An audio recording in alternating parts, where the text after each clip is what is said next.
We would be honored if you would join us. All right, everyone, welcome to another episode of Dungeon Crawlers, where we are back to full strength. Yes. That's right. Alton, welcome back. Oh man, you guys, it's just it's been so hard. It's been so quiet. You didn't call, you didn't write. Oh, we're the worst. I just stranded in the void. It's already bad enough in the weeks between recording, but you know, when you send me away for that long, the punishment does not match the crime. Yeah, I'm sorry. I have no sympathy for you. Being at Gamma, sorry. Yeah. Yes, it's awesome that Alton is back. To be fair, just before this, I had a really good conversation with someone about hockey, which I love, which is why I threw out, when you're at a hockey game and your team's, the player in the penalty box comes out, they always yell, "No, we're back to full strength." So I just had to throw that in there. That was beautiful, and I felt it. I was more like, now we have all the Lion bots together. Now we can form Voltron. Well, I mean, it almost works that way too. It does. We can now, we can pull together our Zords and create or the Lion to create Voltron. We definitely can't do the vehicle Voltron because we don't have like 30 people involved. It's only 32 people. Only 32. But there is have that one. Voltron Mark 1 was 3 robots. Yep. That stacked. Yep. Yeah. However, man, you guys are such nerds. I know. Oh, nerd. Got him.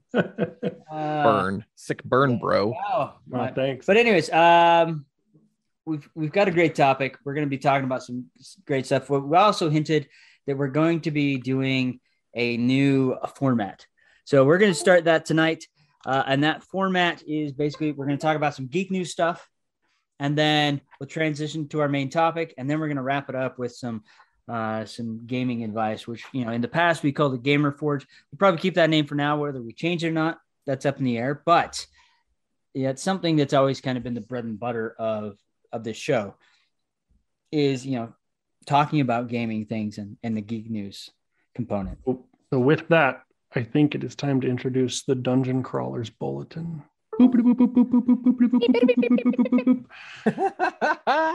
First and foremost, Mr. Krebs, what's going on in the film world? Oh my gosh. In film and video games, it's just been going nuts lately. Even with things like the transistor shortage, we're still getting tons of video game news. In fact, it seems like we're finally getting the spring back from the void the pandemic created. First of all, recently PlayStation held a state of play, and in that state of play, it was entirely gameplay from the hotly anticipated Hogwarts Legacy.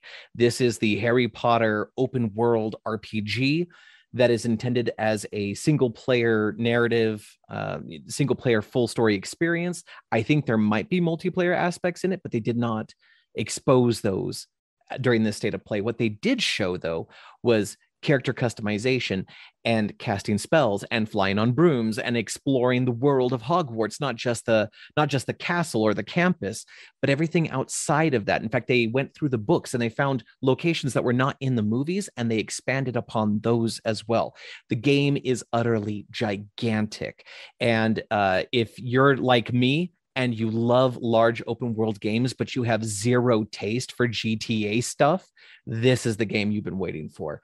Hogwarts Legacy. They promise it'll come out holiday this year, which is a big promise. I'm a little skeptical. I think it's going to get pushed to March or February of next year, but we'll see. Next, we have Cameron Monaghan, the actor who played Cal Kestis in Jedi Fallen Order. He took a trip to Disneyland and he went and built his own custom lightsaber, posed with it, posted it on social media. Go check it out. Lots of pictures everywhere of him. Avatar, the Last Airbender on Netflix, has one of the actors has come out and announced that the first season will be 8 one-hour episodes. We will get pretty much, the standard streaming series fare in that regard, but 1-hour episodes. 8 episodes total. There is still not a release date for it, but man, oh man, the stuff coming out of the studio is looking pretty tight. And then finally, I found a little article that made me chuckle a bit. Sherlock, starring Benedict Cumberbatch and Martin Freeman, has been moved from the BBC channel and has found a new home on the streaming service Crackle. Crackle of all services, it landed on Crackle, and Crackle made some comment about like our users have come to expect just the highest caliber of content, to which I immediately replied, do they? But Crackle now has Sherlock. So if you're curious where to watch that, it's not on Netflix, it's not on BBC. You can go to Crackle for that or buy it on Prime like a real human being. You guys are awesome. I'm going to toss the torch over to Alton. Now, I really quick before we pass on, I do have to say, Kay, the Hogwarts Legacy reveal very nearly convinced my wife to go buy a PS5 until I pointed out to her that despite the fact that it was only being revealed on the PlayStation channel, it was probably going to be cross-platform. They just announced it's also going to be on the Switch. And my reply was, but I want to play it on a real system. Oh! You know, that's real mean of you, Krebs. I was more referring to the master race that is the Xbox. In fact, I now finally have the justification and the go-ahead from my wife to go ahead and splurge on my new Xbox Series X. So if you want help with that, I can help you with that. Ooh, we should talk about that. But as you mentioned, there is a lot of news going on in the world of gaming, board gaming, etc. And oh man, even Kickstarters. First and foremost, Asmodee, alongside Dark Horse Comics, were both recently acquired by an investment company.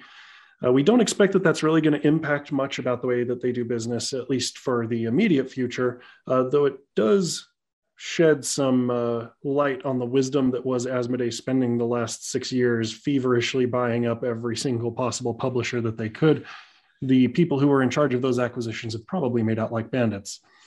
But moving on beyond that, another interesting move from the industry, and dungeon crawlers, I'm going to need you to go out and, be kind, but be vocal about this.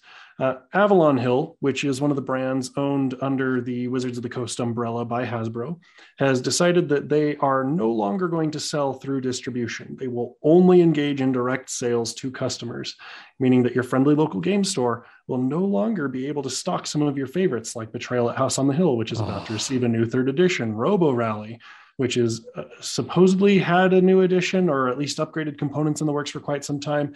And most notably, they announced this immediately after they announced that they were going to do a general run of Hero Quest, which is something that I have gotten tons of requests for 4 months. And as it turns out, Avalon Hill has just decided that, everybody deserves to pay MSRP. So there's also a limit as to how many copies you can purchase at a time, ostensibly in an effort to stop scalping, I guess. But the maximum that you can purchase at a time is 2. So if you see one of these newer editions on your game store shelf and it looks really expensive, it's because it is. Your game store had to pay a whole bunch extra, but you can do your part. Please, please, please, please, please get in touch with WotC and Avalon Hill. Make it known that this is really not a great move. It's not a great look. Most notably, they were also absent at Gamma this year. Decided not to come. I think that they've finally decided that they're bigger than the rest of the industry. I don't mean that in the attacking aggressive way, but they've realized that they're big enough. People know who they are. They can sell direct. They don't feel that they need to include the rest of the ecosystem and play nice. It is their prerogative, but it's not the way I would do business. And a lot of these classic games that people have come to know and love because of their local game stores are probably going to be inaccessible to a whole generation of people if they continue down this path. This honestly hurts my heart for our friends in the game store industry. It really does. Now, 2 really big Kickstarters, one that probably touches on something that Dan's going to talk about in just a minute. Yes, Brandon Sanderson's Kickstarter is still going smoking strong. Hot. Holy cow. I seem to remember that it was like just broke 30 million or something like that. Yeah, it's over 32 at this point. Okay, yeah, see, like it's not even, I can't spin my wheel fast enough. But the other big Kickstarter that came out, a Magic the Gathering YouTube channel called Tolarian Community College, who started back in 2012, primarily reviewing deck boxes and other gaming accessories. In fact, teamed up with GameGenic to produce what he calls the Academic 133 Plus XL. Now, the interesting thing is that it is a modification of an existing product, which is something that a lot of people didn't realize, myself included, until one of the people at my store actually pointed it out to me.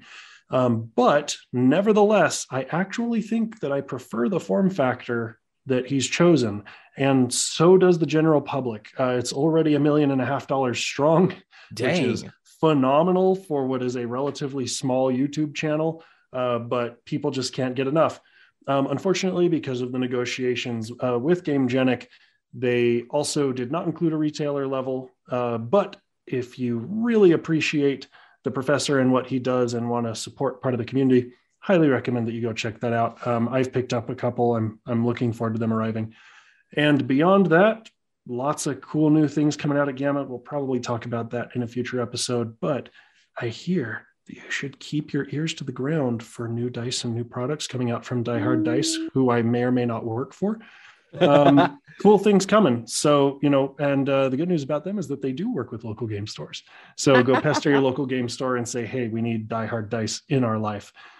Dan, what's going on in the world of story? I mean, so I've got some really fun stories, as you've already hinted at. Brandon Sanderson's Kickstarter has definitely taken a lot of notice. They originally launched it with a pledge goal of $1 million. It currently, with 7 days to go, is at $32,461,150, which is massive. It is the highest grossed Kickstarter of all time now.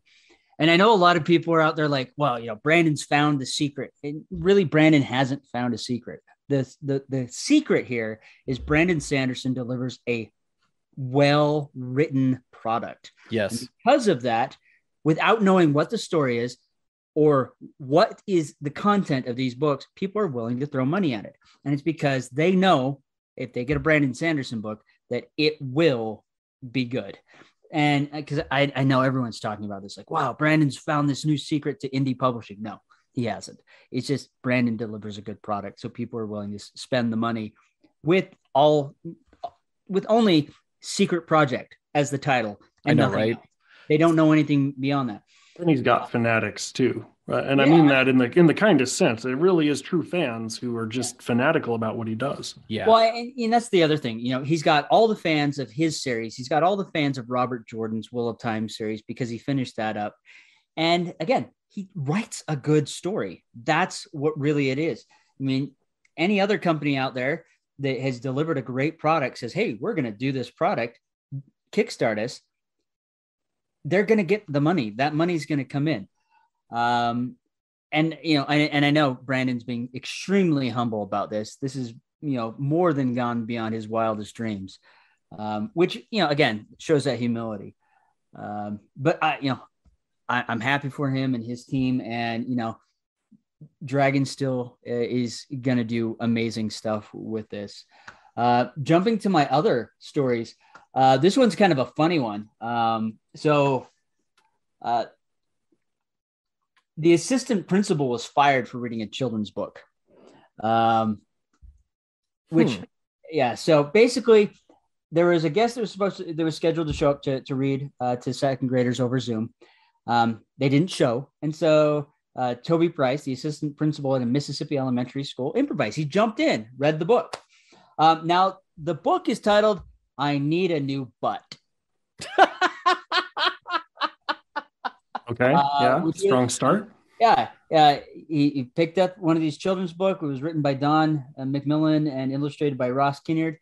It's a really funny book, but because of that, people got really upset and he ended up getting fired. Oh my gosh. This is a kid's book, for crying out loud. Why in the heck do we have people, the students thought it was hilarious. This vice principal stepped in, did his job, and yet we have parents screaming at the superintendents over him. And, he was placed on administrative leave at first and then fired. This is ridiculous. This is a children's book. Obviously, it's not something inappropriate. A publisher's gone through it. They put it out. And come on. I Need a New Butt. That's hilarious. That is hysterical. I'm kind of curious. It is ridiculous that this guy got fired over reading something like this. Now, Dan, I may have to warn the viewers out there. We didn't get to the censor in time. So if you heard Dan say the word "but" repeatedly in the last 2 minutes, I do apologize deeply on behalf of all of our listeners. But I gotta finish my story about a new butt. Please, yeah.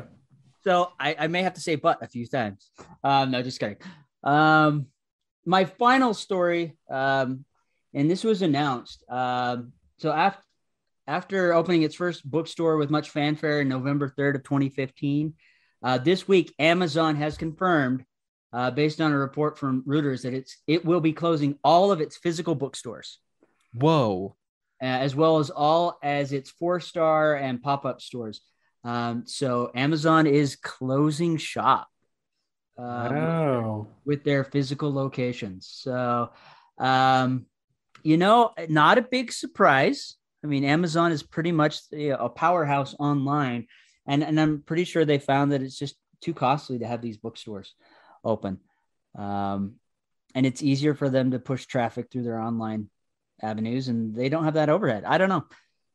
But it is definitely confirmed that they are closing those. So it's about 68 stores that they'll be closing, and 24 of them are their actual physical bookstore locations. Interesting. That is honestly surprising. Yeah. To a certain degree, but it kind of goes back to what we were talking about with Avalon Hill going direct to consumer as opposed to having brick and mortar distribution. Yeah. Yep. Well, with that, gentlemen, thank you so much for participating in the first in a series of things that, at least for today, we're calling Dungeon Crawlers Bulletin. We'll see what we call it next week. And Dungeon Crawlers, we want to know what news has been crawling across your feed. Please hit us up on the Discord server. Tell us what news matters to you. Thank you very much, Mr. Krebs. Now, with that, I think it's time that we transition into the meat of this episode. The thing that everyone has come here for, the thing that goes bump in the night and bump in the box office, the Batman. Vengeance, the movie. I am vengeance. I was a little disappointed in that one, but that's okay. I can still do it. Well, that's okay. With that, this evening, though, a disclaimer to all of the people out there. We may talk about some story elements, some spoilery things. We'll do our best to warn you before they come up. But if you are waiting to see this, do your best to jump around. We'll give you good warnings when we can, at least when we remember. Other major disclosure here. 2 of the 3 people on this call have in fact seen the film. One of us, that's me, has not. And that's why I'm the guy asking the questions. And so with that, gentlemen, are you ready? Super duper duper ready. Okay, so. Can I ask a riddle? No, just kidding. Something like that. So with that, the first question, probably the one that is the least story related, but is definitely on everybody's mind. How did our boy Edward do as the Bat? Boy Edward. I jump on that one. Yeah.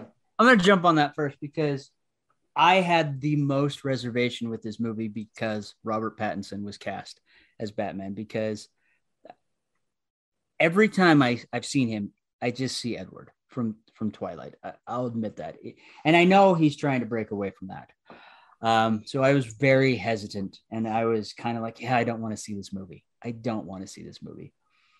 But I went and saw this movie, and there are a few moments, brief moments, as Bruce Wayne, it kind of like, oh, no, Edward, but then it flutters away. I think he did a fantastic job. I now have a much better respect for Robert Pattinson as an actor. He pulled it off very well. And so much so, and I'm putting my stamp of approval, I have to buy this movie. Ooh. So then I got to throw it over to Krebs for kind of a follow-up part to that. Yes, what is your opinion? But also, what do you think that Mr. Pattinson executed really well in this film? I'm glad that you asked that. First of all, I was definitely in that camp of Twilight movies are the worst movies, and I still do not enjoy them without riff tracks behind them.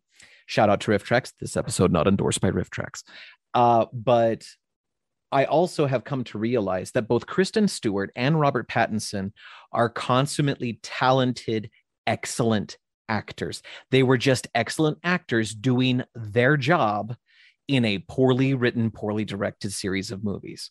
And then I've seen Robert Pattinson in other things since. One notably that comes to, you got Tenet, where I thought he did a brilliant job with an incredibly chaotic and difficult storyline to pull off, and which he did brilliantly, by the way.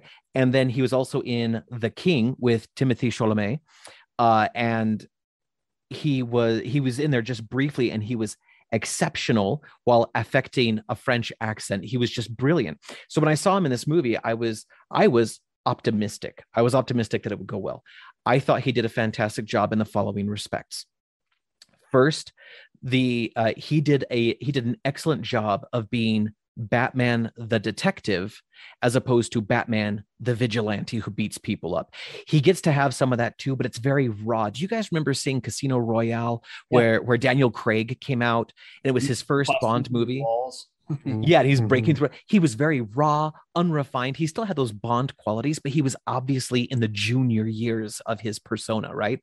Mm-hmm. That is Robert Pattinson as Batman. Second, to the point that Daniel made, when he was Bruce Wayne, it was uncomfortable, but not just for me, the audience member. The reason it was uncomfortable for me is because it was uncomfortable for him. One of the premises that often goes through pontification on comic book pontiffs commentary is that Batman is the true identity and Bruce Wayne is the disguise. Yeah. And in this movie, that I felt that more in this film than I did in any of the previous 8 Batman movies prior, or 7 prior to this one. And yeah, like when he was Bruce Wayne, he was uncomfortable in his skin. And I loved it when I realized what was going on. Yeah, the really good thing about this film, it's set like his second year. He's still becoming new to the role. And I loved, they had so many Easter eggs from Batman Year One, that comic line or trade paperback.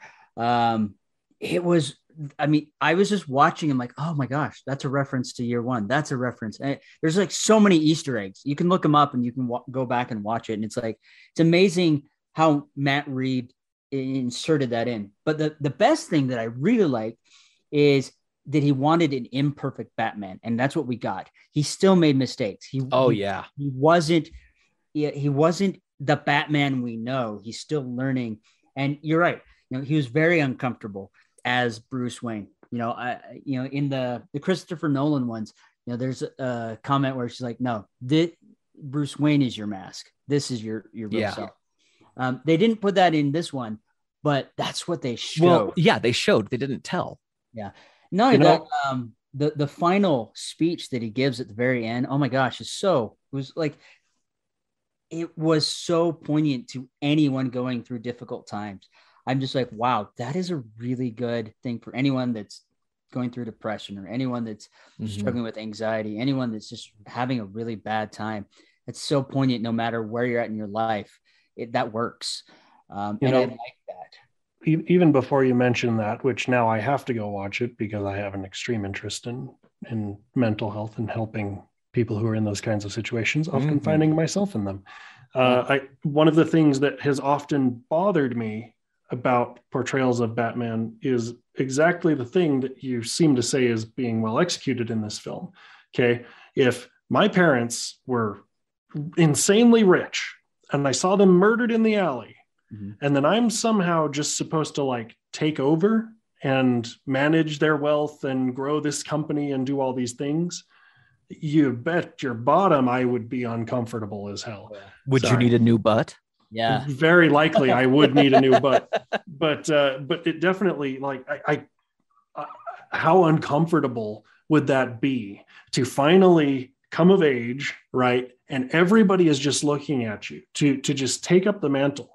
And at this point, your parents have been gone for 8-10 years, and you're just supposed to be them somehow, right? Well, that's got to be awful. This is something else I really liked about the film is Martha and Thomas Wayne are not perfect. You know, in the Mhm. comics, they're always built up as these perfect individuals, that they're flawless, and you know they died in a back alley from some random thing. In this story, it's not that. You know, Martha has a past, and Thomas tries to do something to solve that, and confides in someone that he probably shouldn't have, and that person takes things a little too far, and then because Thomas is like, whoa, no, you know, other things happen to cause that death.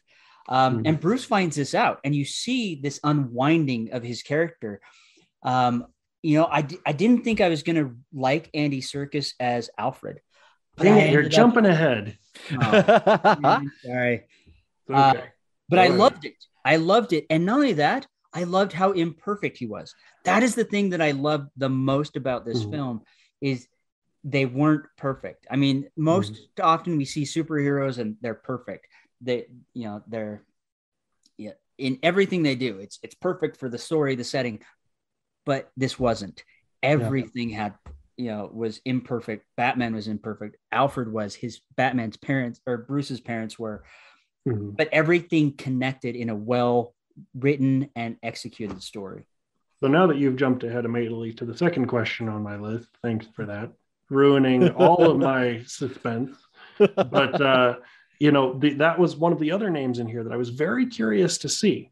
I don't want to get super deep into like all of the villains and things. I just want to be careful to avoid as many necessary plot points as possible. But seeing Andy Serkis as Alfred, now there's not a question in my mind. Andy Serkis is an extremely talented actor. Supremely. Okay? Don't misinterpret what I'm saying at all. However, as somebody who is not super deep into film, okay, I can't recall seeing Andy Serkis in like a guardian role per se. He's definitely been on the side of good a lot of times, and he definitely has played like supportive, sidekicky characters, but I've never seen him in an actual like guardianship role. Right. How do you, and I'll send this over to Krebs, how do you feel he pulled that off? I mean, Dan clearly says he's imperfect, but did he end up filling those very large, well-polished shoes? I think that the gift of Andy Serkis is what I would refer to as like empathic projection, right? Like he has such an excellent talent for emoting externally the feelings that are brewing inside of him. I saw him once in like a crime drama on the BBC, and this was like right around the time when he was first becoming famous as Gollum. So this is like early in his fame, if you will. But he had to play a junkie rock star who was still a rock star at the time, whose child had died, and he spent like 70% of the episode just in the throes of despair and just like weeping and like ugly crying and snot coming out of his nose and mouth. I mean, like he was genuinely distraught. And that's what makes a great actor, is when you're genuine. I often use the joke, it ain't acting if it's real. And that's Andy Serkis. He's real about everything. And so when he's there as a guardian, you get that sense of, I don't know if you guys saw the Gotham series, but you had another British actor and he took on the role of Alfred, where Alfred had a scrappy, thuggish past and had like reeled that in as the Waynes kind of improved his life and helped him get out of a bad situation. This Alfred reminded me of that Alfred. He obviously has seen things. He's been through stuff, but he is an excellent consigliere, and he is a protector of Bruce even when Bruce won't protect himself. Dan, do you have anything to add on top of that? No, I agree. He definitely is that. He's not the kind of formal butler that we've seen in some of the comics. I do like where he's more of the gruff protector. He's been in the military. He's doing his best. I mean, there is a wonderful line in the film where he's like, he's never had children, and this was thrust upon him, and he did the best he could to protect Bruce. And I love that raw moment, because it's true. He's never had children of his own, and he loved Martha and Thomas, and he was put in this role that he never believed he would ever have to be in, but he still took it on knowing that he did not have the tools to do it. You know, this is the most foster father I've ever seen Alfred. Oh yeah. And I loved it. He really was Bruce's father in this one, and not just like a facsimile or a placeholder. He was the real deal. Yeah. And the other component to this story that I like is, you have Bruce. There's an event that happens, and you have Bruce there, and he's looking at Alfred, and he's like, I have no fear when I'm out on the streets. He's like, but I don't want to ever feel that fear again, like I did with my parents, and I just felt with you. Like, you really feel that Bruce loves and cares for Alfred. Absolutely. So he is afraid to lose him as bad, just as much as his parents, which I felt was really powerful, because it's always been this weird, like, it's Bruce and Alfred doing this thing together. This really made it show like they are a team. With Batman wouldn't be anything without Alfred. Neither would Bruce. And Bruce needs that backup. And that's kind of what Alfred is. He's kind of that counterpoint to Bruce's darkness and inner demons. He's trying to pull him back into light. And we kind of saw that with Jeremy Irons a little bit in the Justice League movies.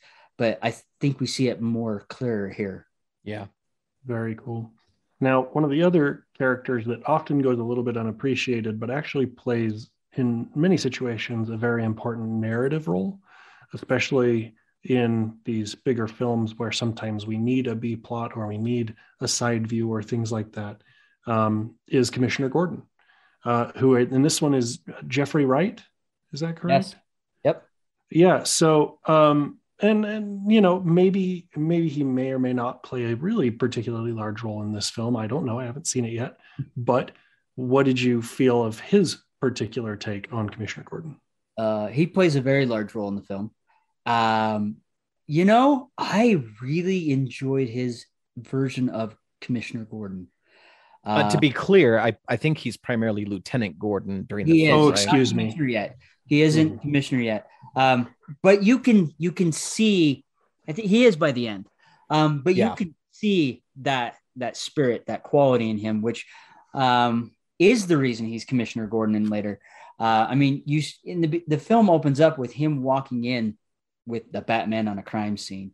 And everyone's like, why are you letting this guy in here? He's like, whoa, no, he's with me. He's already defending, the Batman. And I really liked how they opened that up, because it's really showing, okay, there's something here. And he knows that he needs his help. He's working outside the lines because of how corrupt Gotham is. And you really get to feel that in the beginning. There's multiple parts where it's like, they have this conversation. We're working together. We have this goal. And there's even a point where he calls, Batman out. Like, no, this isn't the way. This isn't the way to do it. Because he's, Batman wakes up and he's surrounded by a bunch of cops that just want to beat the crap out of him, take his mask off, and he's ready to throw down. But Gordon's there and like, no, this isn't the way. So I think he did a fantastic job. The voice was there. He had the mustache. He had kind of the persona just radiated from him in my mind. Yeah. And for me, like, I'm sitting here thinking about what's the deeper meaning or like the deeper value of each of these characters, right? And for me, Commissioner Gordon, while he's a man who takes risks, he's first and foremost a man of faith. And what I mean by that is not necessarily religious, but he has such an excellent barometer for what is good and what is evil.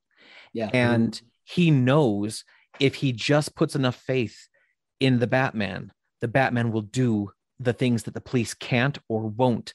Somewhere between law and corruption, they're hamstrung.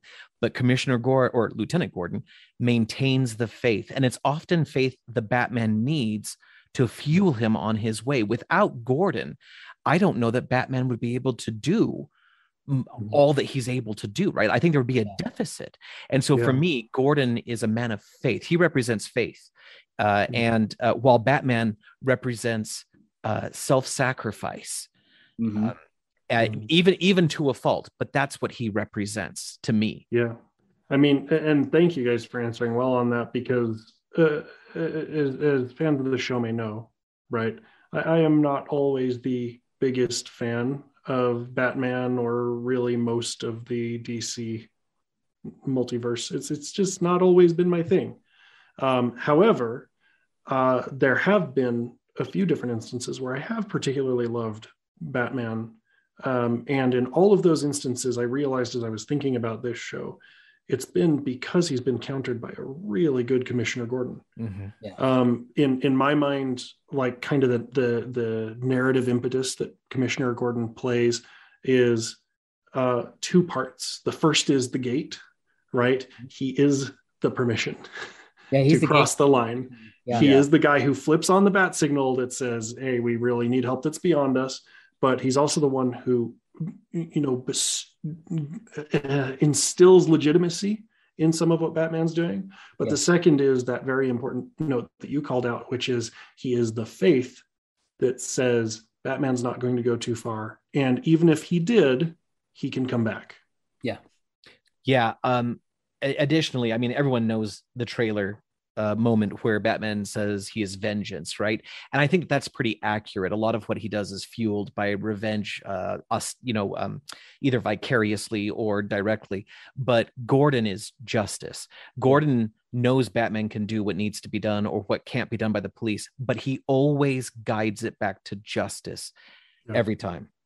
Yeah, I mean, there's one really poignant scene of that, towards the end of the movie when Batman, he's angry, he's just pummeling this bad guy, and Gordon walks in and yells at him, and it stops him in his tracks. So I really like the counterbalance. It's definitely not all Batman. There are definitely, Gordon is there. We got Alfred there. There are multiple facets that are pulling Bruce in different ways to help keep him balanced so that he doesn't fall to the dark side and become the very thing that he's fighting against. You got Alfred with love, you've got faith with Gordon, and Gordon being the gatekeeper that allows him to be able to do the things he does. Because if it wasn't for Gordon, all the police would be after him. I mean, you clearly see that. And it's Gordon that's holding the police at bay, saying, we need him. We need someone, because Gotham is so corrupt. We need someone to step outside the lines. He's not going to cross this line of killing anyone, but we need someone to go a little bit further than we can go, to give us the leverage we need to do our jobs. And he executes it well. Yeah, interesting. Now, this next one I want to be very, very careful about, because I don't want to give away too much. But there are a number of classic Batman antitheticals, villains and otherwise, right? That exist in this film. And again, because there's probably some accidental plot points that might be revealed, we're just going to go really simple. Yes. Okay. Overall, did they deliver on the uniqueness and the promise of their characters? I'll let Krebs go, but I definitely want to jump on this. Okay. Go ahead, Daniel. Okay. Well, okay, I'll go. I think they did an excellent job with the villains. My favorite villain in this is actually Colin Farrell doing the Penguin. It is such a different version of the Penguin, but it's more realistic than anything I've ever seen. He's not campy like we saw in the old Adam West Batman, or even Tim Burton. I mean, I thought the Tim Burton version was good, but this was better. Tim Burton's version with Danny DeVito being really creepy and weird. He was a gangster that had a gimp. He was a little rotund, and he had a scar and a pointed nose. Beautifully executed so well. This character was so well taken that it sounds like HBO Max is actually doing a TV series. Yes, they are. On this character. The Riddler was a different take, but I enjoyed it. And then Carmine Falcone. Man, I didn't think I'd really like the character, because I mean, it's I can't remember the actor's name. Jonathan Turturro. Yeah, we saw him in Transformers. He's the fast talking Simmons from Sector 7. But man, he pulled off Falcone in a way, because I mean, traditionally Falcone is this giant Italian beast of a man, and he wasn't that, but he was still a monster. Yeah, he didn't need that. Pulled it off well. And then Catwoman, I actually enjoyed. I really enjoyed the portrayal of the Catwoman in this one. Definitely different than what we've seen in the past, but I think a much better and more fleshed out. And I know because we're running out of time, I'm going to say this, and it's probably going to be weird, but I actually think this is probably my all-time favorite Batman film. Ooh, that's big. I know, because I've always, Michael Keaton's original one's always been my big one, but I think this one's in my top 3. Yeah. I don't know where it is. I think it's probably spot 2, but absolutely in my top 3. Yeah. I think they did that well of a job. They did. So the final question here before we leave, because we are very, very short on time. Well, we are, but I still want to hit villains. Okay, excuse me. Krebs, please go ahead. Finish your thought, and then I will take my final question.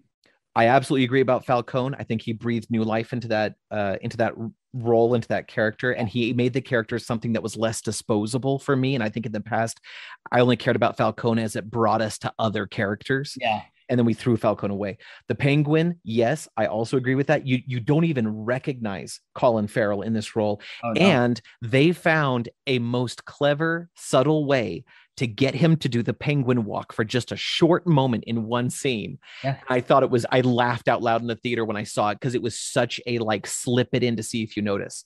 Yeah. Catwoman, Zoe Kravitz surprises me. She's got chops. She's got chops as an actress. I really appreciate it. And they did things with her where they would whenever she was doing her job as Catwoman, not as Selena Kyle, she moved with a preciseness and a finesse. They sped her motion up slightly, but not so much as to be comical. It gives her that feline grace and that precision.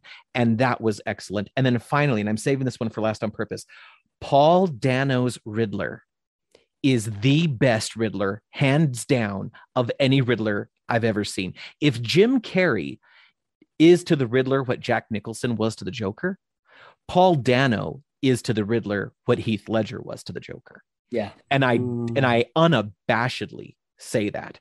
No, I agree. I think Heath Ledger and Paul Dano's villains deserve to be in the same universe together because they are both so human and both so believably, terrifyingly believable. Wonderful. Well, and that's the nice thing about the Riddler, because he's when we saw Jim Carrey, it was like this joke. This was a villain that I could get behind, and that's what we've seen in the video games and sometimes in the comics, where the Riddler is more dark. And he plays these games, but he sets up these traps and these things that actually kill people and cause harm. And that's what we saw. It was beautiful. Cool. So, knowing that we are out of time for our main topic today, I have one more question. Okay. Rapid fire. Here we go. I need you guys to tell me how urgently I need to see this film, from book the tickets the moment that we're done recording, or in the case of our friends out there, the moment you're done listening, go online and book your tickets, all the way down to wait until you see it in the bargain bin or can bum off somebody else's account. Great range. So where are we at on this scale? I mean, I've already thrown mine out. Book it. Go see it now. Immediately. It needs to be the next movie that you see in theaters. And it needs to be, it deserves to be seen on the big screen. Yeah. Okay. Well, Dungeon Crawlers, I think that is a pretty definitive review from the DCR team. At some point, I'll slip in my little 30 seconds of here's what I thought after I go and see it myself. But hopefully you'll join me too. Go out and, support your local businesses when and where you can. Go and enjoy the theater, have some good popcorn and some good times with friends. Stay safe wherever you are. And hopefully you and I will get to talk more about your opinions in a future episode. Submit them on the Discord or to our email address. You can also go to dungeoncrawlersradio.com. Thank you very much. Dan, I think it's time for you to sum up and take us out. All right. Are we doing any questions? We should do Gamerforge. We should do Gamerforge. Well, we'll keep it short, but we should do Gamerforge. Do you have any questions, or I have a couple that I can throw out? But please go ahead, Dan. Throw one up for me. All right, so we're gonna throw some questions out. Bring the Gamerforge back out. So this question I found: is it important to keep your players together in a single party, or is it okay to split them up? And if so, why for either argument. I would like to keep these to 2-minute answers. Can we do that? Yeah, I will do my absolute darndest. You ready? Ready, steady, go. So, dungeon crawlers out there, here's the thing that you need to know about splitting the party. Okay, it's very much going to depend upon the group dynamic that you have, as well as your ability as a DM or a GM. Keep in mind that a party once split often tries to remain split for multiple sessions. Okay, if you can contrive a scenario in which in a given session you can get everybody back together, usually doesn't have to be too harmful. But one of the biggest tricks to splitting a group is that it's hard to give equal attention and weight to the two stories that are trying to go on simultaneously. Now, I have done it. It is hard. It can be rewarding if done very well. Most notably, in some of my earlier days of GMing, I had a group that ended up splitting. One side really wanted to go deep evil, and she betrayed half of the party and took the other half with her, and they both went their separate ways. I ended up running two stories concurrently and ended up actually joining them up on a Saturday, fighting a naval battle in which they were fighting each other and didn't realize it until 3/4 of the way through the episode. That's a great mechanic. But holy cow, that was so hard to do. Now with an additional 8 years of experience plus at this point, maybe I'd start to feel a little bit more comfortable, but we go back to the gold, silver, and bronze rules of storytelling, right? And silver and platinum for that matter. Know your players, know what they like, know what it is that they're trying to get out of the story, and tell the story that's worth telling. Understand, if you split the party, you're going to be splitting the story. And that is very difficult to do because this is not a sitcom where you can just flip back and forth. Beyond that, I wish you the best of luck. Make sure to make good notes for yourself and do everything that you can to help yourself out. But in my opinion, it is very, very difficult to split the party in a meaningful way without actually creating multiple sessions in a given gaming week. Yeah. I mean, the best advice I could give to that really is simply, have you read a book where the party is split, and have you enjoyed that? And what is the frustrations that you have come across? I think Dragonlance, the Chronicles handles that really well, but it definitely is done separately. I mean, you would have to run it as, one group on one night and another group on another night to keep that separate. Otherwise, you have people sitting there like tapping their fingers on the table. Wheel of Time, same thing. Split the party, and it's frustrating. So if you're wanting to, if everyone's wanting to stay together and have fun together, splitting the party is not a good idea. But if the group is okay with that and doing different nights, because you're going to want to keep that information separate and not have people that are bored, then you can do that. But really, it comes down to the party, I think. That's I've done it both ways in the past. Very good example to reference there, The Lord of the Rings. Okay. The reason that it works to split that story up, not 2, but 3 different ways, is because each of those groups is taking on a very distinct problem in a very distinct way that fits their character and in essence, their play style. If you tried to force them together to do the same thing, it wouldn't work. But similarly, you can't handle all of those stories in the same setting. They have to be very disparate. And if you can run your game in that way with multiple sessions and still have it meaningful and have everybody come back together at the end in a meaningful way, sure. But understand, you're writing Lord of the Rings. I have very similar advice, but I am going to diverge slightly, which is to say that if it's okay to split the party if you're willing to pay the price. First of all, me and my compatriots, we refer to that as Scooby-Dooing. Come on, gang, let's split up. And what happens is that you've now divided the power of the team, and it's not an even division. When you have the team together, it's almost like it's multiplicative growth as opposed to summative growth, right? If you have 4 people, you're not 4 people strong, you're like 16 people strong, right? But that's because you can riff off of each other, you can play off of each other's decisions, you can balance each other's powers and weaknesses, right? If you split the party up, you have now lost that multiplicative benefit. So that's one thing to consider. The second thing to consider is exactly what you guys hit on, which is there's going to be a lot of dead time for the other players. Now, this can be done well, and it can even be done humorously or excitedly if you keep everybody at the same table. especially players who know how not to metagame. And you start like rapid fire going back and forth between the groups very quickly between decisions. 2 or 3 decisions on this team, 2 or 3 decisions on that team, back and forth, back and forth. You keep the Jeopardy hot and high that way. But if they are so disparate that they can't know what's going on or they shouldn't know what's going on, then I would recommend 2 things, one of 2 things. Either agree to split the team up and hold 2 different game nights, one for each group, or even better, if you can afford to do this, you can have a co-GM that will take the second group off, who understands the story beats, who understands what's going on, and it isn't spoiled for them. And they can run that party through their quest. Maybe they're just trying to solve a puzzle. Maybe they're in a room where they can't hear other things. They have to have a conversation. And so your co-GM is just like recording the conversation, essentially. No matter how you slice it, though, make sure that all the key word here is balance. Make sure all the players feel important. Yeah. At some point, I'm going to have to run Death House for you guys from Curse of Strahd, because I actually engineer a couple of different points to split the party. But it's very carefully managed because of exactly all of the potential problems that we've talked about. And I have had it blow up in my face when I didn't understand what the group dynamic was or what players were looking to do.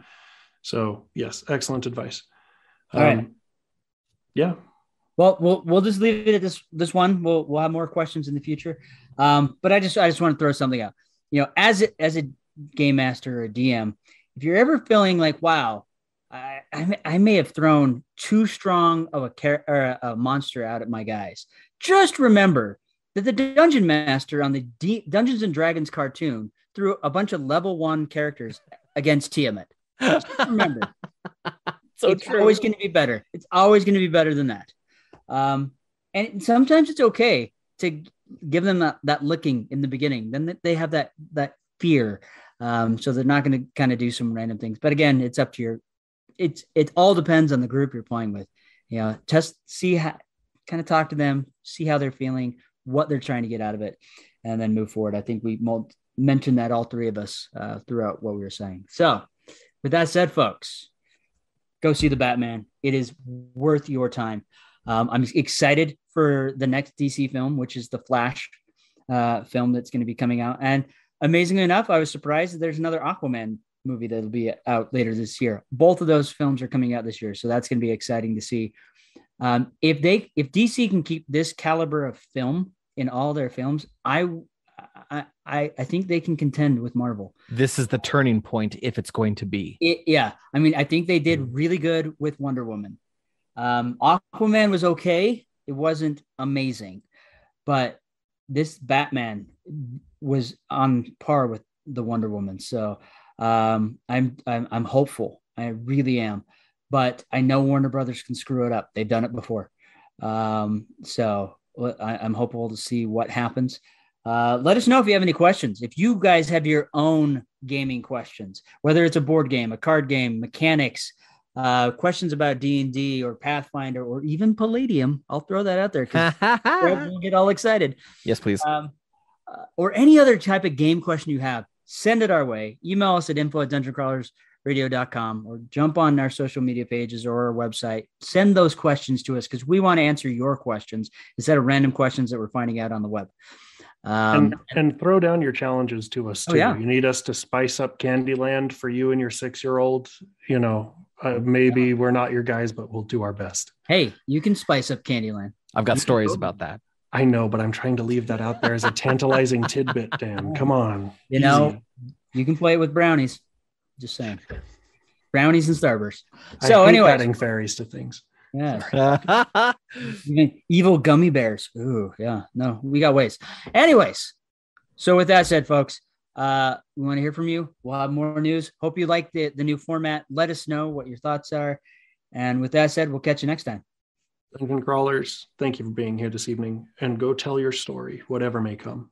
And whether you decide to stick together or Scooby-Doo your party apart, always remember to be epic and don't suck.